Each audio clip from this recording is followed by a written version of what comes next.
Question number 12। इससे पहले का क्वेश्चन कल बताया गया था। आज क्वेश्चन नंबर 12 देखते हैं। एक घनाकार ब्लॉक के एक फलक को अंदर की ओर से काटकर एक अर्धगोलाकार गड्ढा इस प्रकार बनाया गया है कि अर्धगोले का व्यास घन के एक किनारे के बराबर है। अर्धगोले का व्यास घन के एक किनारे के बराबर है। शेष बचे ठोस का पृष्ठीय क्षेत्रफल ज्ञात कीजिए। शेष बचे ठोस का पृष्ठीय क्षेत्रफल ज्ञात कीजिए। देखिएगा, एक घनाकार ब्लॉक के एक फलक, एक घनाकार ब्लॉक है, ये हमारा घनाकार ब्लॉक हो गया, ये हमारा घनाकार ब्लॉक हो गया। तो घनाकार ब्लॉक में एक सतह को ऐसे एक सतह हो गया, इस तरह से, है ना। एक घनाकार ब्लॉक के एक फलक को अंदर की ओर से काटकर एक अर्धगोलाकार गड्ढा इस प्रकार बनाया गया है। ये अर्धगोलाकार गड्ढा बनाया गया है, ये गड्ढा है, अंदर की तरफ गड्ढा है ना। जैसे मान लीजिए कि कोई इस तरह से वस्तु है जो घनाकार के आकार का है और उसमें ऐसा हम गड्ढा खोद दें, ऐसा हम गड्ढा बना दें, इस तरीके से अर्धगोलाकार गड्ढा बना दें, ऐसे गड्ढा बना दें, तो यही इसमें क्या बन गया है, एक अर्धगोलाकार गड्ढा बन गया है। तो कह रहा है काट कर एक अर्धगोलाकार गड्ढा इस प्रकार बनाया गया है कि अर्धगोले का व्यास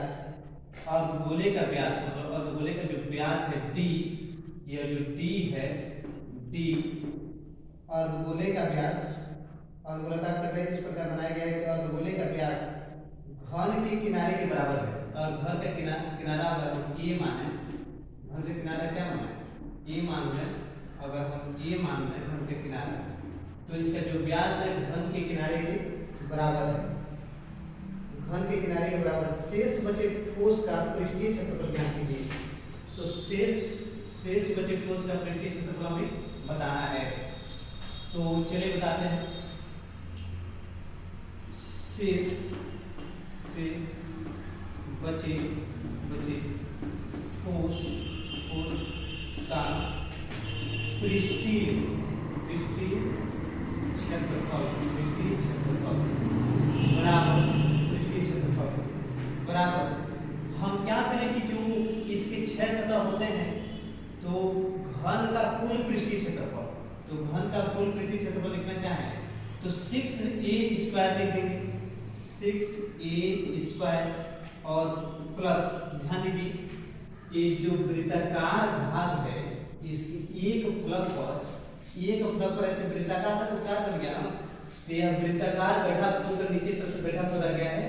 तो जब गड्ढा खोदा गया है तो वृत्त का क्षेत्रफल घटा दें, वृत्त का क्षेत्रफल क्या करें, घटा दें, माइनस पाई r स्क्वायर, वृत्त का क्षेत्रफल घटा दें, और प्लस जो अर्धगोलाकार गड्ढा खोदा गया है, तो अर्धगोलाकार गड्ढे का जो पृष्ठीय क्षेत्रफल होता है वह जो होता है 2πr² होता है, 2πr²। तो इस प्रकार से हमें मिल सकता है 6a² πr²। r बराबर क्या लिख सकते हैं, d बराबर a है, तो r बराबर d/2, तो a/2 हुआ, है ना। तो 2πr² में से πr² गया तो प्लस πr²। हम लिख सकते हैं 6a² प्लस पाई और r² का मतलब कि a/2 का होल स्क्वायर। या हम लोग लिख सकते हैं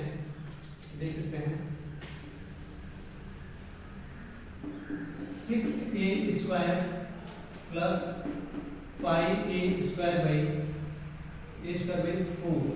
या हम लोग चाहें तो 24a² प्लस πa²/4। हम लोग चाहें तो काम कर सकते हैं a², तो a² पाई प्लस 24/4 यह हुआ। या हम लोग लिख सकते हैं कि pi plus 24/4 into sine square, है ना। इतना स्क्वायर यूनिट वन मात्रा, ये क्या मिलेगा, हमारा आंसर हो जाएगा इस प्रश्न का, यही हमारा आंसर हो जाएगा। फिर देखते हैं नेक्स्ट वीडियो।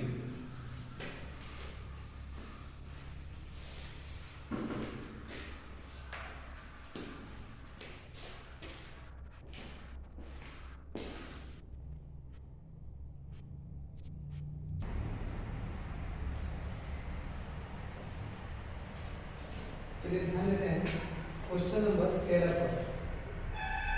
क्वेश्चन नंबर 13 है, चित्र में दवा का एक कैप्सूल एक बेलन का कांच है जिसके दोनों सिरों पर एक एक अर्धगोला लगा हुआ है। चित्र में दवा का एक कैप्सूल, दवा का एक कैप्सूल, ये दवा का एक कैप्सूल है जिसकी दोनों सिरे अर्धगोलाकार हैं, दोनों सिरे अर्धगोलाकार हैं। दवा के कैप्सूल है और दोनों के, यह एक दवा का कैप्सूल है जिसके दोनों सिरे अर्धगोलाकार हैं या अर्धगोलाकार है, ठीक है। जैसे कोई दवा हम लोग खाते हैं तो जो कैप्सूल आता है जिसके सिरे अर्धगोलाकार होते हैं, इस तरह से यह होता है, ठीक है। अर्धगोलाकार है, अर्धगोला लगा हुआ है। पूरे कैप्सूल की लंबाई 14 मिमी है, 14 mm। पूरे कैप्सूल की लंबाई है 14 mm, 14 mm, ठीक, 14 मिलीमीटर है और उसका व्यास 5 मिलीमीटर है। व्यास 5 मिलीमीटर है तो व्यास का मतलब ये क्या है, d बराबर 5 मिलीमीटर है, 5 मिलीमीटर है, 5 मिलीमीटर है और उसका व्यास 5 मिलीमीटर है। इसका पृष्ठीय क्षेत्रफल ज्ञात कीजिए। पृष्ठीय क्षेत्रफल हमें ज्ञात करना है। पृष्ठीय क्षेत्रफल यह जो है 5 mm, 5 mm। तो ये बताइए इसकी लंबाई जो 5 mm है तो यह जो त्रिज्या होगी, त्रिज्या, यह त्रिज्या जो r बराबर होगा यह तो 5/2 mm होगा, ये 5/2 mm होगा क्योंकि यह कुल लंबाई अगर 5 है तो 5 है तो देखिएगा यह अगर अर्धवृत्त है, अर्धवृत्त, तो अर्धवृत्त में इसे d करते हैं और इसी का आधा किसका काम करने लगेगा, त्रिज्या का काम करने लगेगा। इसी का आधा यह त्रिज्या का काम करने लगेगा, इस तरह से यह त्रिज्या काम करने लगेगा। ये पूरा d है, ये क्या हो जाएगा, r का काम करने लगेगा, ठीक ना। तो कुल जो 5 है तो r बराबर 5/2 mm हो जाएगा। हम चाहें तो इसको इस तरीके से सॉल्व कर सकते हैं कि अर्धगोलाकार इधर भी है, अर्धगोलाकार इधर भी है। अगर हम कैप्सूल के दोनों अर्धगोलों को अगर जोड़ दें एक साथ तो दोनों अर्धगोलों को एक साथ अगर हम जोड़ दें तो क्या ऐसे नहीं हो जाएगा, इसको भी जोड़ दें यहाँ मिला के तो ये इस तरह से हो जाएगा। ये पूरा गोला हो गया ना, ये पूरा क्या हो गया, गोला हो गया, क्योंकि अर्धगोलाकार इधर भी है, अर्धगोलाकार इधर भी है, तो दोनों को हम जोड़ देंगे तो ये पूरा गोला बनकर तैयार हो गया, तो यह एक गोला हो गया।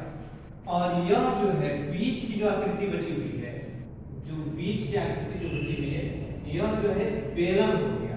यह बीच की जो आकृति बची हुई है यह क्या है, बेलन हो गया। यह हमारा बेलन हो गया, बेलनाकार, यह हो गया हमारा बेलन, बेलन, है ना। और यह है हमारा स्फीयर, यह है हमारा स्फीयर, गोला, और यह हो गया हमारा बेलन, सिलेंडर, ठीक। तो देखिए इस आकृति का कुल पृष्ठीय क्षेत्रफल निकालना है, या हम यह करें कि बेलन का वक्र पृष्ठीय क्षेत्रफल प्लस गोला का वक्र पृष्ठीय क्षेत्रफल या गोले का वक्र पृष्ठीय क्षेत्रफल, है ना, इन दोनों के वक्र पृष्ठीय क्षेत्रफल का योग ही इस कैप्सूल का वक्र पृष्ठीय क्षेत्रफल होगा। तो प्रश्न में पूछा है कि इसका पृष्ठीय क्षेत्रफल ज्ञात कीजिए। तो कैप्सूल का पृष्ठीय क्षेत्रफल, कैप्सूल का पृष्ठीय क्षेत्रफल, कैप्सूल का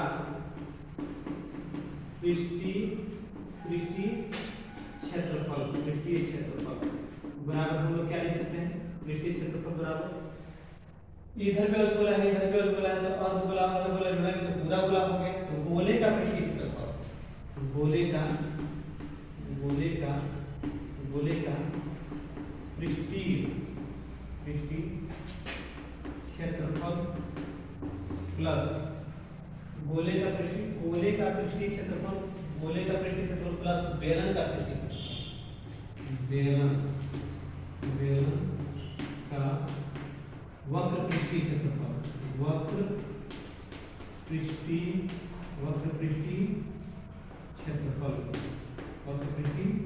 क्षेत्रफल यह।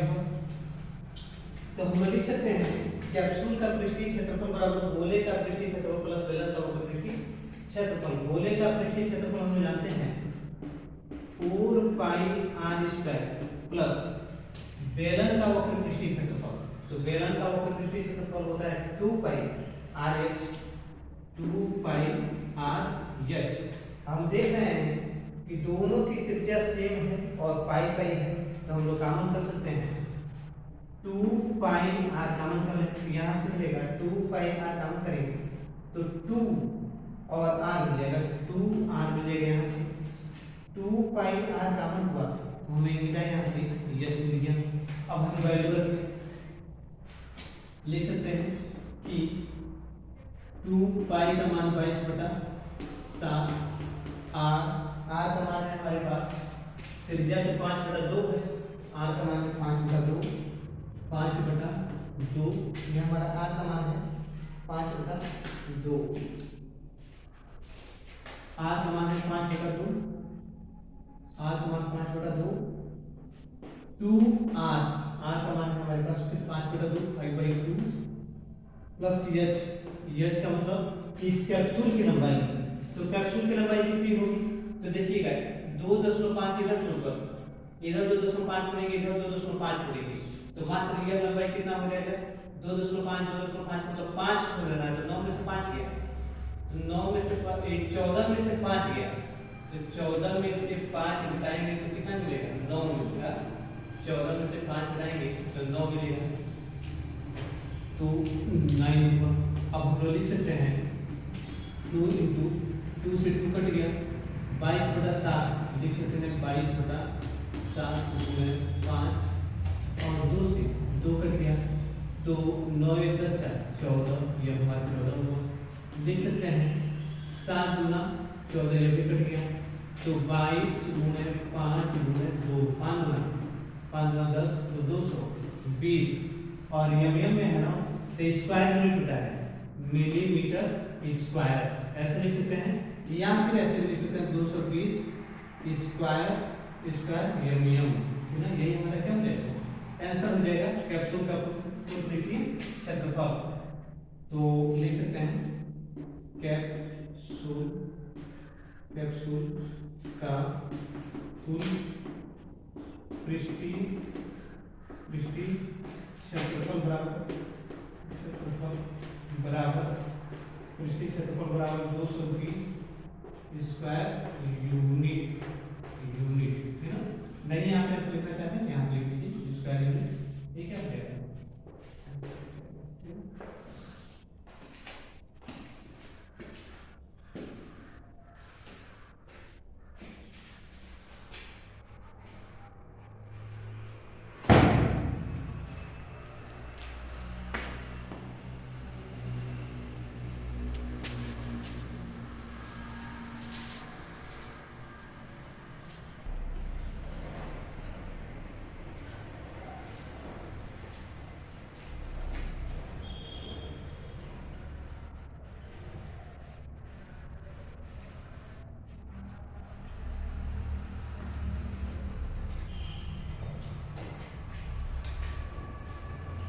देखिए क्वेश्चन नंबर 14 लिख लीजिए, क्वेश्चन नंबर 14, क्वेश्चन नंबर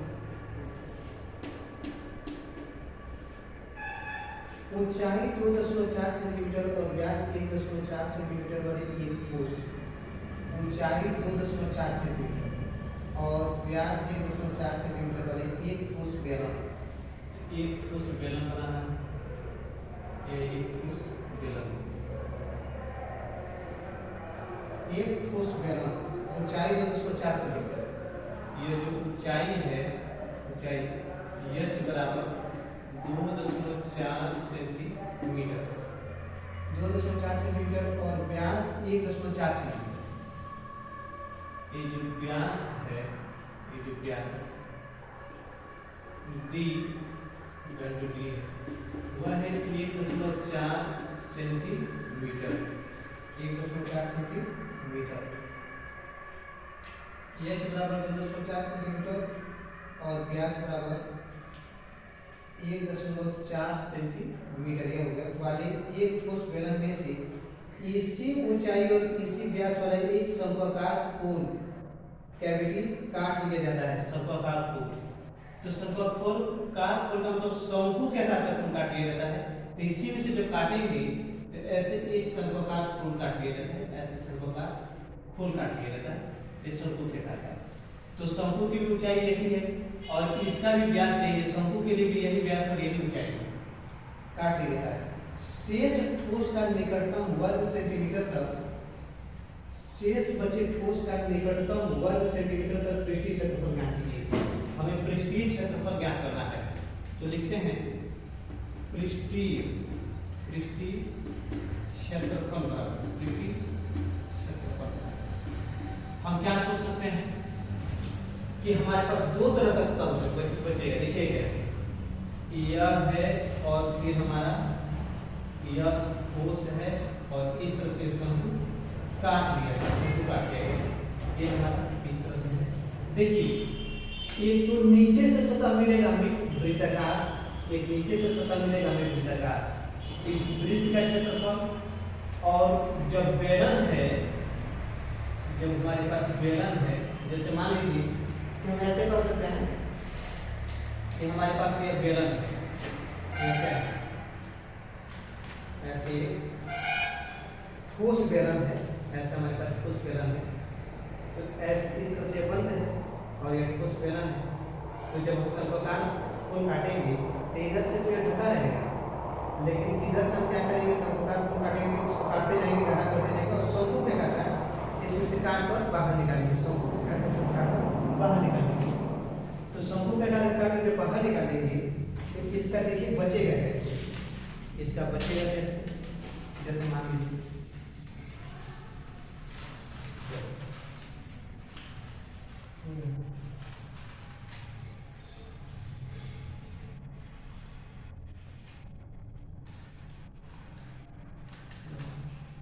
और देखिए यह हमारा बेलन है, तो बेलन है तो इस तरह से बेलन हो गया, यह हमारा बेलन हो गया।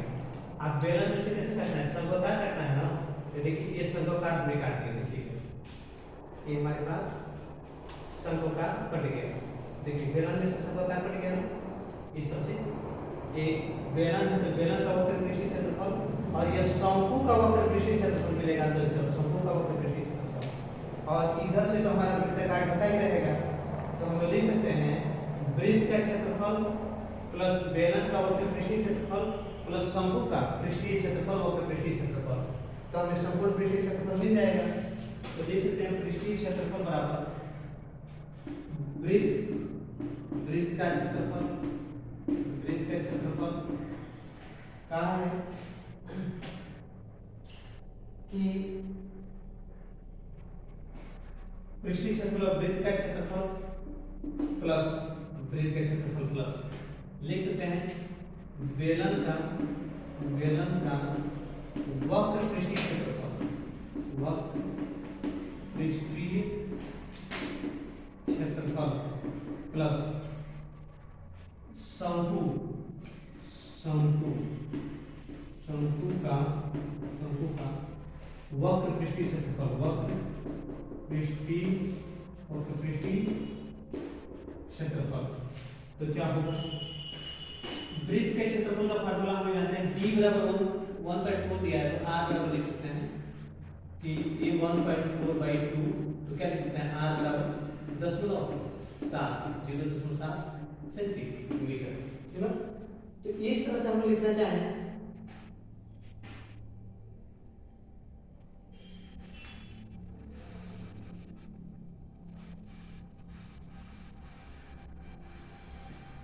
तो अब हम लिख सकते हैं यह हुआ, तो वृत्त का क्षेत्रफल, तो वृत्त के क्षेत्रफल को हम लिख सकते हैं पाई r स्क्वायर प्लस बेलन का वक्र पृष्ठीय क्षेत्रफल, बेलन का वक्र पृष्ठीय क्षेत्रफल फार्मूला होता है 2 पाई r प्लस शंकु का वक्र पृष्ठीय क्षेत्रफल फार्मूला होता है पाई r यल, ठीक है। तो सब में r है और सबका r सेम है, तो r को काम कर सकते हैं, सब में पाई भी है तो पाई को भी काम कर सकते हैं, पाई r को काम कर सकते हैं, r प्लस पाई r काम हो गया 2h प्लस पाई r तो काम है, तो यल हुआ हमारा।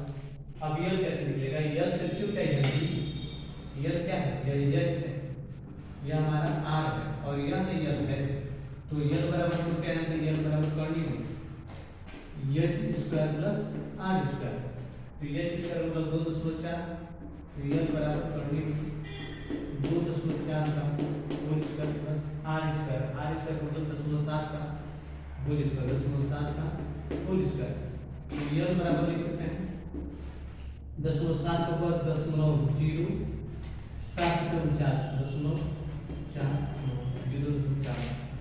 और 2.4 का होगा 2.4 में 2.4 क्या के फासले क्या बना है 9 2 8 2 4 6, तो 9 1 10 17 7 40 5 2 के बाद 5.76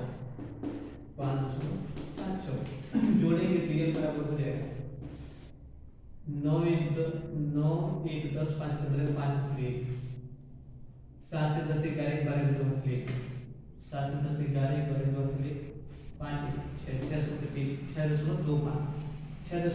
का निकल जाएगा 2.5, क्योंकि 2.5 में 2.5 करेंगे तो 6.25, तो 2.5 आ गया। अब हम लिख सकते हैं पाई का मान 22/7 गुणे आर का मान 2.7 है, 2.7 इन ब्रैकेट में आर 0.7 प्लस 2h का मतलब 2 गुणे 2.4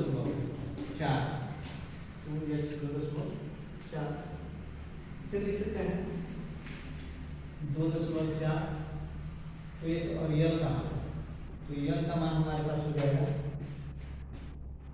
यल का मान मिला है 2.5, तो क्या लिख सकते हैं 7 से 7 कट गया, 8.1 बच गया, 0.1 इससे गुणा होगा तो 2.2 और यहाँ पे जोड़ेंगे तो 0.7 प्लस 4 गुना 8 2 गुना 4 4.8 प्लस 2.5 यह होगा